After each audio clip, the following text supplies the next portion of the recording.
John chapter 10, the gospel that we just announced, proclaimed, is the gospel of the Good Shepherd. We say the Good Shepherd, and we would expect in Greek to find opoimen, which means shepherd, opoimen agathos, which means good shepherd, opoimen agathos. But this is not the word. The word that we have there is a surprising one, because the Greek says opoimen kalos. Kalos. And kalos means nice. Kalos means beautiful. The beautiful shepherd, the nice shepherd. Well, of course, Jesus is using that word in a different way.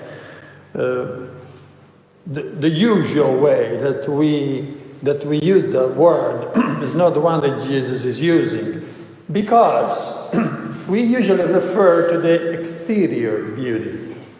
But here, beauty has a deeper sense. In fact, St. Thomas of Aquinas, not the apostle, the theologian, he used to say, he wrote actually, in the Summa Theologiae, he wrote that in God,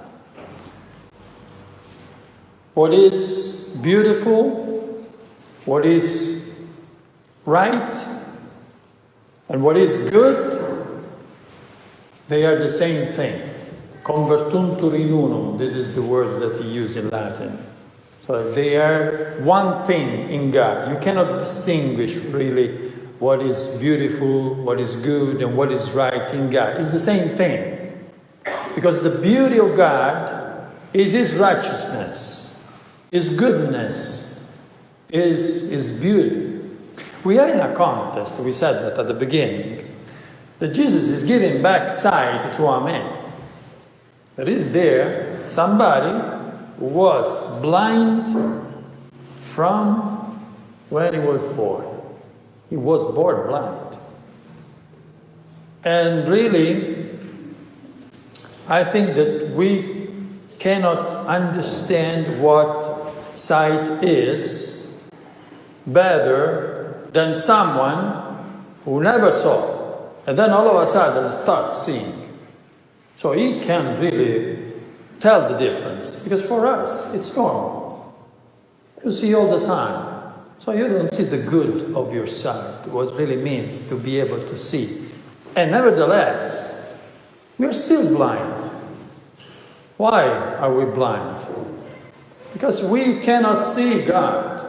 One day when we will be in front of God, it will be just like we will gain sight again, as if we were blind from when we were born, and then all of a sudden we start seeing. Is the second reading.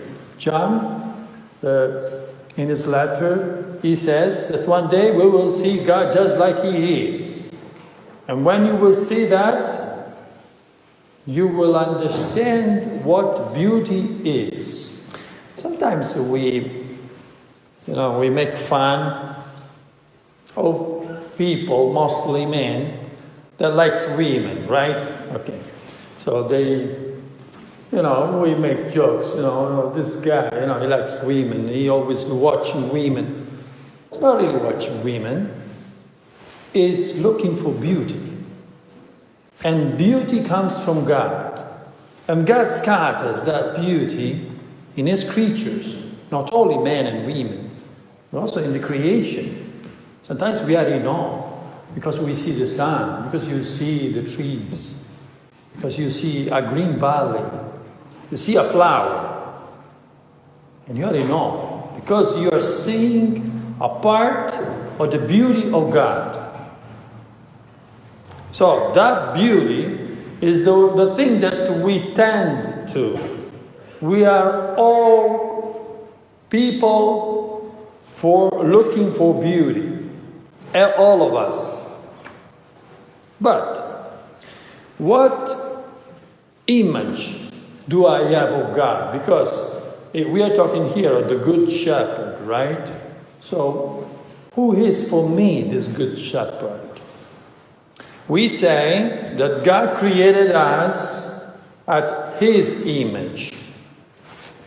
Sometimes it seems that the truth is exactly the opposite.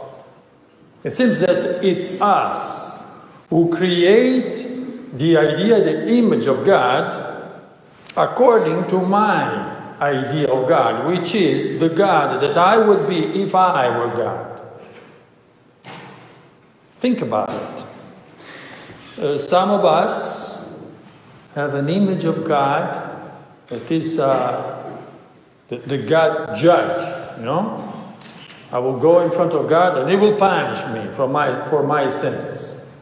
Or some of us have an idea of God, milder, the merciful God. We just celebrated Divine Mercy. Oh, God will forgive me everything, We don't have the same image. Usually, this depends on what is my behavior, the behavior that I would have if I were God. So I describe God just like according to my expectation, to what I would do if I was in His place. So, Jesus is telling us, I am the beautiful shepherd. And I am a shepherd so beautiful that I'm ready to give up my life for you. And this really doesn't make sense, because you would never expect that a pastor will give his life not for the best ones of us, but for all of us. Not even for all of us when we are all together. He would give his life for every one of us, for every single person, even the least. This is the beauty of our pastor, of our shepherd. What's the worst? What would be the worst? The worst would be if, yes, I believe in Jesus. I believe in Him as being my good shepherd, but the truth is not really this one. I say this to me, to be convinced about it, to feel okay about it. But the reality is that I follow Jesus to some extent. And then I don't. Then I follow who? Who do I follow? Then I follow myself. The truth, sometimes the real truth, the one that is not a pleasant truth, is that I am the shepherd of myself. And we know that in the spiritual life, nobody can be the shepherd of himself. Everybody, even the best pastor, needs guidance. Even Pope Francis goes to confession. He cannot say, oh, I am the Pope. I am the one leading the church. Can I ever go to somebody else to tell my sins and to ask for advice? Of course you have to. Everyone needs. And if Pope Francis needs that, of course I need that too. So, let us pay attention to this. Let us not be the shepherds of ourselves. Because it's this way that we prevent Jesus from leading us, from protecting us, from asking us something that sometimes is difficult to do. We heard Jesus telling to the disciples, a few days ago in the Gospel, you need to eat my flesh and to drink my blood. And they said, oh, this talk is hard for us. Yes, there are things that are hard for us, that Jesus is telling us, He's asking us. One of those is, take up your cross. Jesus is not saying, if you will follow me, it will be easier for you. I will remove every cross, everything that you are asking, since you are a believer, since you are coming to church, I will grant for you everything. He never said that to anybody. He said exactly the opposite. He said, the cross, that heavy cross that you are carrying, and it is heavy. There are some people who are carrying a big cross. Sometimes I really wonder, how can this person carry that cross, you know? From the most simple situation, like, let's say, like a wife being with her husband, and the husband is terrible sometimes. It can happen. There is no love anymore. There is only drinking and all the worst things. Or the opposite, you know, a husband being with a wife, and his life is impossible. It can happen also that. But sometimes there is people coming. Oh, yesterday it happened to me. Was a woman coming telling me, you know, Father, I have cancer all over my body. I'm ready to die. You know, I was shocked because she was not crying. She was like accepting, you know, what was going on with her body. That is a heavy cross.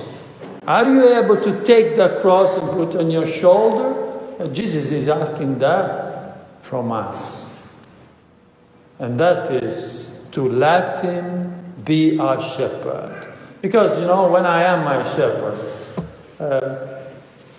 I'm really hopeless. But if He is my shepherd, there is nothing I have to be worried about.